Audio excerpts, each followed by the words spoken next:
This is a fascinating day to be alive, isn't it? Unbelievable. There's so much going on. First and foremost, historians, I hope you're aware, it's Patriots Day. What does Patriots Day mean? Well, this is what kicked off our country, the American Revolution, as the British went to Lexington and Concord, and they tried to round up patriots, and they tried to put them in jail, and then they had a whole battle at the Old North Bridge, and, well, 250 years later, we have ourselves a republic, if we can keep it. More on that in a second. But we've also got this. It's 420. Celebrated by potheads everywhere. And while this is going on, at the very same day, the weekend leading up to 420, we've got psychedelics approved by the White House. This is why your very liberal friends are so twisted off about Trump. This is why they cannot understand this guy. Well, he's going to send us back to the 50s. It's going to be horrible. It's going to be... Really? Look at how many bold, you could even consider them counterculture wins this guy has had over the course of his 2 administrations so far. Approving, at least to research, psychedelics, shrooms if you will, and their benefits for people who are depressed, they have PTSD, get them off of antidepressants. He just okayed that in the White House this past weekend, and Joe Rogan was a big help in that. But and this is the guy, this is the president you said would not allow any like that? Really? They have him completely wrong. We also have this to talk about. If you've been upset about nothing going on from the Department of Justice, I think you might want to hold off for a little bit. I think the wheels are turning and the pieces are in place to go after election fraud from 2020. It's happening, according to what Kash Patel said just yesterday. Also, on the weekend leading up to Patriots Day, that's right, the start of our republic, we've got a U.S. senator bashing America in Spain. I hope he stays there, and we'll tell you who that is. And where's our SAVE Act? We'll talk about that as well. With all this going on as well, and this kind of coincides with Patriots Day, there's a big thing in New England, Massachusetts. The Boston Marathon is also happening today. This is my favorite story of the day because it just sums up everything that's going on these days. Nike had a great sign to kind of welcome their runners. Big promotional marketing opportunity for the Nike company, right? They had a great sign that said... they were going to encourage runners, and walkers are kind of like tolerated, right? And they backed off and they took the sign down. This sums up everything. All right, we'll get to all this stuff. Thanks for finding me. I appreciate you, especially on the audio podcast. Growing and growing, wherever you like to get your audio podcast. Like, follow, share, all that good stuff. And then live Monday through Friday, 8 a.m. Eastern Time with Wicked Radio on X and YouTube and Facebook and the replay right there. Let's get right to it. Psychedelics in the White House. All right, maybe not in the White House, but... a big Oval Office presentation, which I'm sure you saw over the weekend, with President Trump, some other advocates. Bobby Kennedy Jr. was there.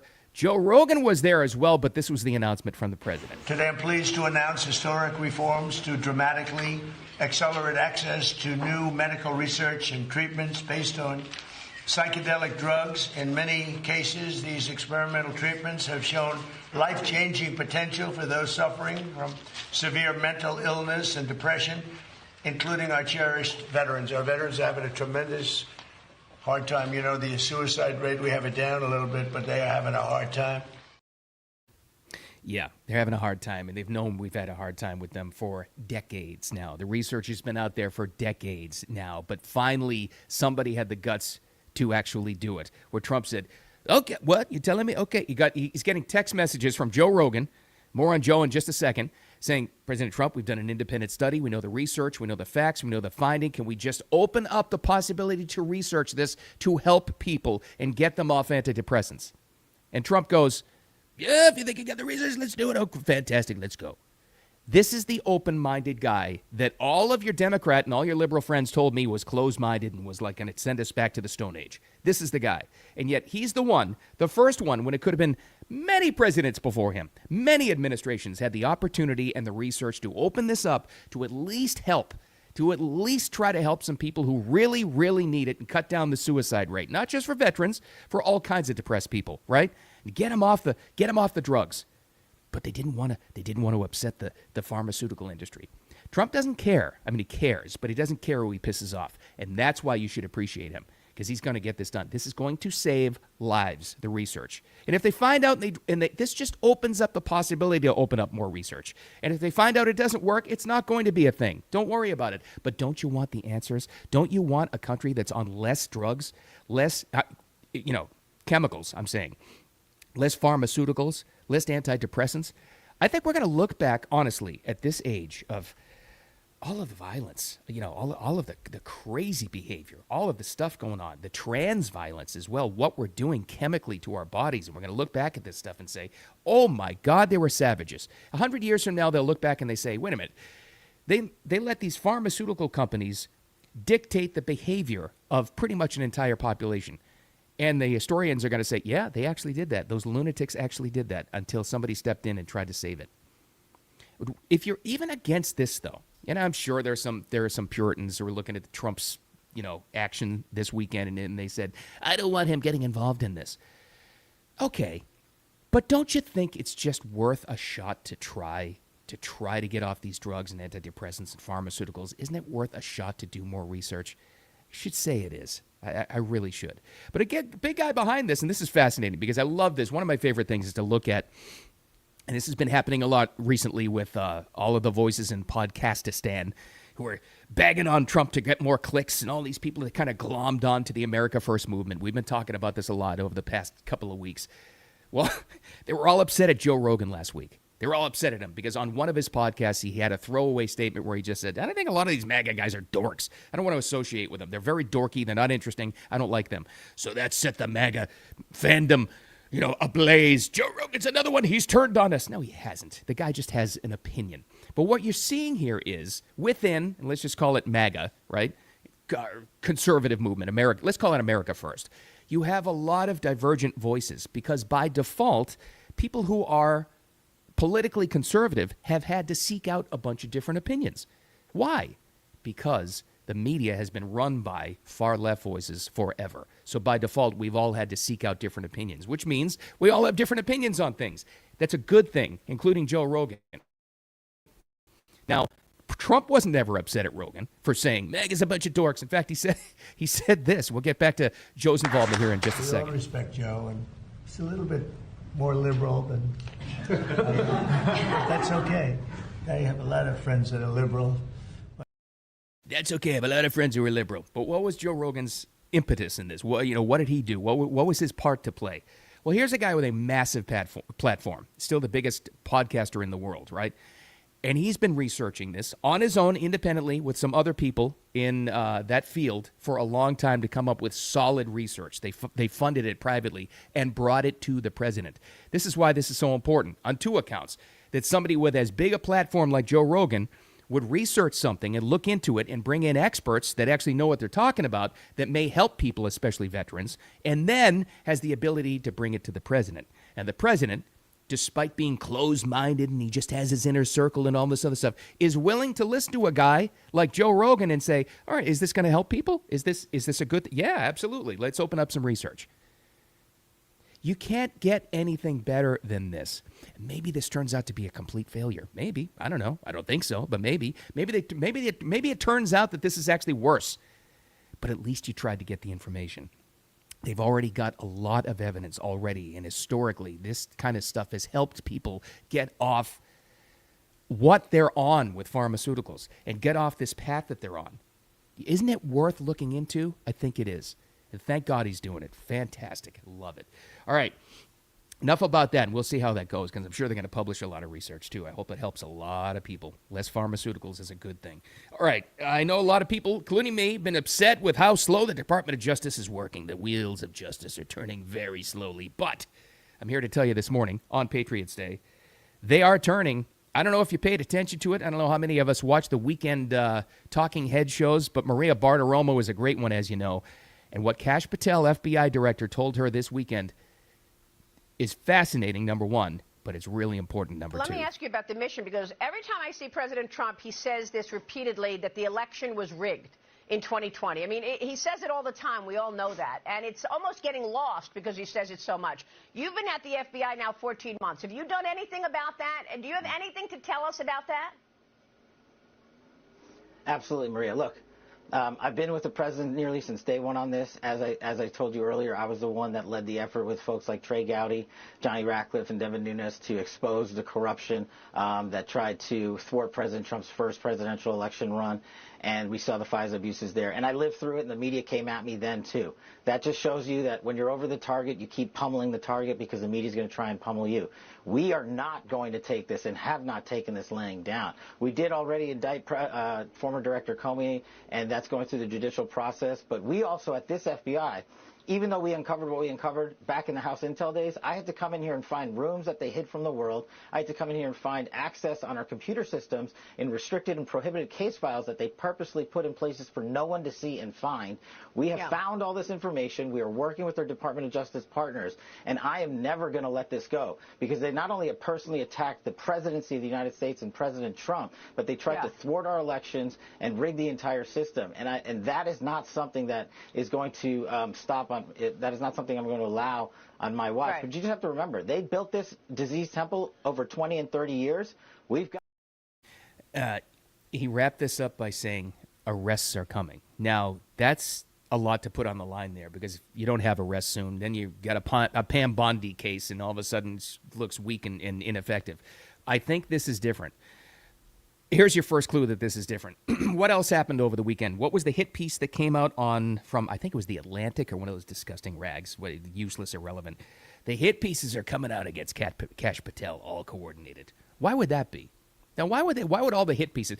He's drunk on the job. His unidentified sources say they weren't able to wake him up. all of this crap coming up about his personal life, right? Why is that? Because he's over the target. I think they've been putting solid cases together. They're going to find out exactly who rigged these elections. They're starting to talk to witnesses. They're starting to find it all. And I think it's going to be shocking. It's going to be depressing at first. I think it's going to be even deeper than we even knew. But eventually this is coming out. Eventually all of it is going to happen. You watch. But we have to secure our elections, don't we? Got to secure them. So what's the update on the SAVE Act? What's happening here? What's going on? Well, for common sense take on all things that's happening in the swamp of Washington, D.C., I always go to one of my favorites. I think he might be my favorite now. Tim Burchett, Congressman Tim Burchett, Tennessee. And he does these farm videos and he explains what's going on. Well, Tim Burchett's the best guy to go to on the SAVE Act. And what he said, okay, is going to be really frustrating at first, but it's going to explain a lot of what's happening. Hey, everybody, Tim Burchett. People are asking me about what's going on with the Save America Act. Well, the Senate, of course, is dragging their feet. The House has passed it twice. I've got a sneaking suspicion that they'll probably attempt to pass it or pass it so late in the dadgum game that it can't get implemented. And then they can go home and say, oh, look, we passed it, and everybody will be celebrating, patting them on the back. And then it just cannot get implemented at the state and local level in time for it to have any effect in these elections. And ultimately, I think that's what you've got. And I'm afraid in the Senate leadership, they have such a hatred of Trump and the conservative movement. They want things to go back to the status quo, which is them being called from the golf course by the Democrats. Well, he just said it all right there. The biggest threat to Trump's effectiveness in office is not the Democrats. You know what they are. You know what they're coming from a mile away. They telegraph all their moves, all their punches. It's the useless rhino Republicans. This has been the case since his first administration. And what Tim Burchett said there was they prefer the status quo. Well, what's that? What's the status quo of useless rhino Republicans like John Thune over there in the Senate? Losing. And it's one of the starkest but most important wake-up calls you'll ever experience when trying to understand all this stuff. Why isn't anything getting done? It doesn't make any sense. Right, exactly. It's not supposed to make any sense. Because in politics, useless Republicans need to lose. Because then they can go back to their home district. Not all of them, but a lot of them go back to their home district and they campaign on that. And they say, you need to give me more money so I can fight these evil Democrats. And then they get more, and then they get reelected, and they go back into office, and they still lose, and they, bend over for more Democrats, and they go back to their home district again, and they say, you need to give me more money and put me back in office so I can fight them. See the pattern over and over and over and over again. That's the status quo that Tim Burchett was just talking about. But something different may be happening here, and it goes back to exactly what Kash Patel just said, the previous clip. If they uncover And they start to expose, and this may be the master plan here from Trump. It may be, because he knows what the rhino Republicans are doing to him. He knows that. The master plan may be to reveal in red states as well that all this election fraud had happened. It may just force all of the normally useless rhino Republicans to actually take some action and pass the SAVE Act. This may be connected somehow. Maybe. So it's a lot. It's a lot to unpack. I get it. But everybody wants to secure these elections. Voter ID, Save America, but look how popular it is. And yet it's not passed yet. There's a reason why. Because of those crooks, those useless crooks. But they may be in for a wake-up call themselves if the DOJ and Kash Patel start to uncover what they're about to uncover. Maybe. Let's hope anyway.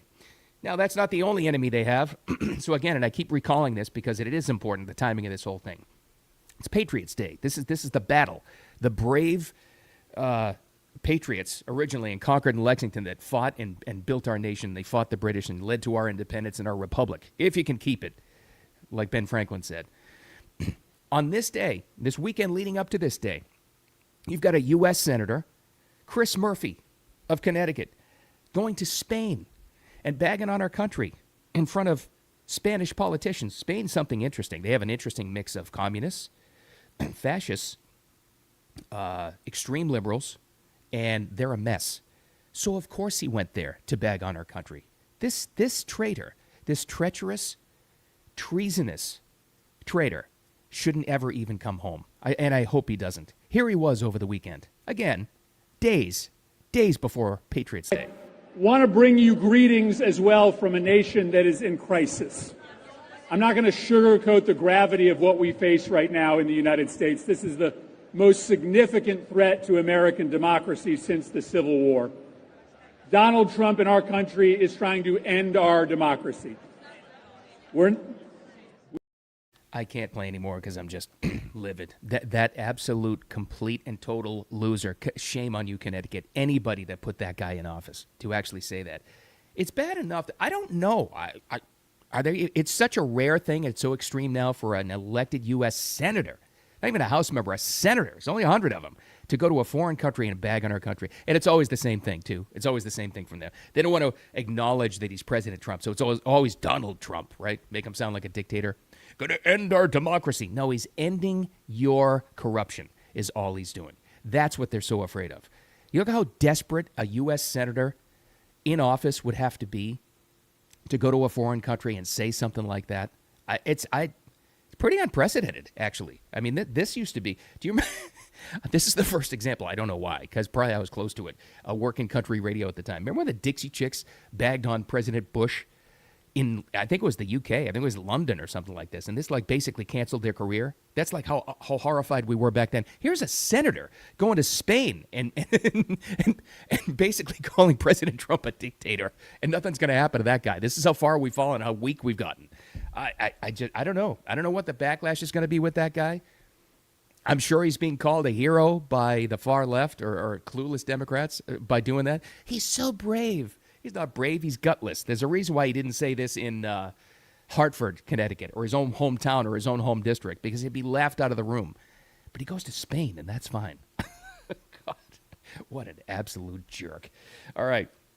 Not only is it Patriots Day. So this is the kind of thing, I don't know if you ever watched the Boston Marathon. Nationally, it is a huge sporting event. It's a big marketing event. It's a big thing. In Massachusetts itself, schools are like closed or they end them early. The Red Sox play a morning game to clear out the traffic and all this other crap. It's a big thing. It's a great, even if you're not into running, and I'm not, it's a great American sports tradition. It's a big thing. But like I said, it's also a big marketing opportunity for companies like, all the running companies, clothing, Adidas, Nike has been there forever, right? Remember the old Nike saying that was so successful for them? Just do it. Just do it.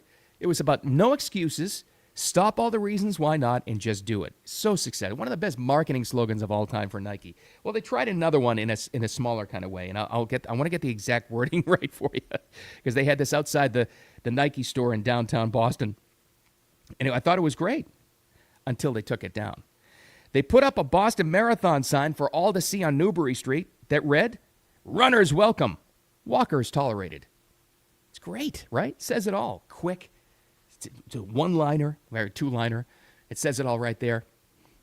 No, they caved. They took it down. It was up for 2 whole days.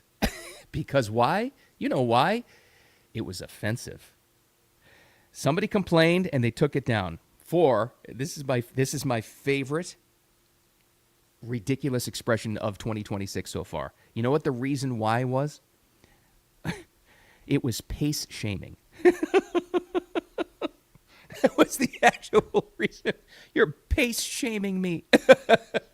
I don't know who exactly was complained, but that was the reason why. That's the write-up. They're all calling it. We have a new term now. Pace shaming. I don't know who complained. It was probably 3 blue-haired, nose-ringed sea creatures, whatever, that you're pace shaming me. But the worst part is Nike caved and they took it down when they really shouldn't have. They really should. Maybe they took it down because they're getting some extra promotion out of this. I don't know, but they're pace shaming. How ridiculous is that? But it goes to show you once again, though, that the ridiculous, useless people who would actually claim pace shaming, they hate effort and they hate success and they hate striving for something better and they hate self-improvement, which is why they complained about it. Pace shaming. But I hope it's a great Boston Marathon. I don't know who's going to win. I bet you it's not going to be an American, but we'll see. It's a great sporting event. Let's hope it's safe, and let's hope that, we don't have to mention what happened 13 years ago, but I think they've come a long way in securing that, so let's hope not anyway. It's a great event anyway. Happy Patriots Day for you. Remember what it's all about. Remember the brave people that actually formed our country so many years ago, 251 years ago, when the battle started. I know we're 250, but still. Enjoy it. Don't get pace shamed today. Thanks for finding me on the audio podcast. Wherever you like to download those or share it or get it or subscribe, whatever you got to do, like, whatever platform, it's all right there. Just look for Wicked Radio. We usually post it just after the live stream, so usually around 9 a.m. Eastern time. And then the replay on X, YouTube, Facebook, and we'll be live streaming again tomorrow morning at 8 a.m. Eastern time. Make sure you hang out. Make it a wicked awesome Monday and Patriots Day. Talk to you tomorrow.